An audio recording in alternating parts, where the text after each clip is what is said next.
भारतीय सेना द्वारा आयोजित चाणक्य डिफेंस डायलॉग के दूसरे संस्करण को संबोधित करते हुए जिनेवा में संयुक्त राष्ट्र में भारत की पूर्व स्थायी प्रतिनिधि रुचिरा कंबोज कहती हैं, भारत की सॉफ्ट पावर जो वैश्विक विमर्श को आकार देने में एक महत्वपूर्ण शक्ति बन चुकी है। तो सबसे पहले आइए कुछ इतिहास से शुरू करते हैं। मुझे लगता है कि आप सभी इस बात से परिचित हैं कि 1945 में भारत संयुक्त राष्ट्र का संस्थापक सदस्य था। भारत ने हमेशा उत्पीड़ितों, हाशिए पर पड़े लोगों और बिना आवाज वालों की आवाज उठाई है। In structures such as the United Nations Security Council.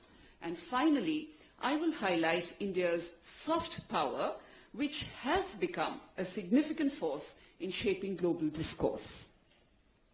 So first and foremost, let's start with some history. I think all of you are very familiar that India was a founding member of the United Nations in 1945. And from these early days, India has been a voice for the oppressed, for the marginalized, and for the voiceless. We took a principled stand against apartheid long before it was widely accepted, or should I say long before it was fashionable, and we led also the charge in the decolonization movement. Our diplomatic leadership during those times established a framework for India's engagement with the world. And what was that? It was rooted in justice, peace, and human dignity.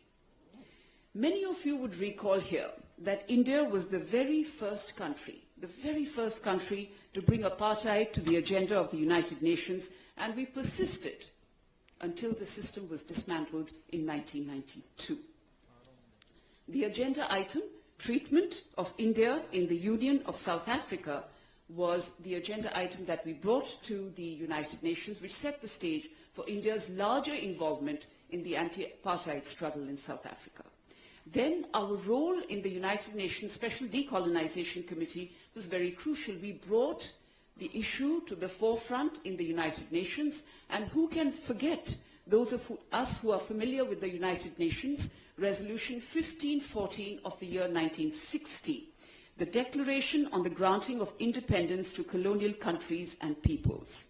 And even today, at the United Nations, India is a member of the Special Decolonization Committee as we work to complete the unfinished business of decolonization. Now, you might ask me, what on earth is this unfinished business of decolonization? Well, let me inform you, there are yet 17 non-self-governing territories on the agenda of the United Nations, and that is a conversation that continues in New York.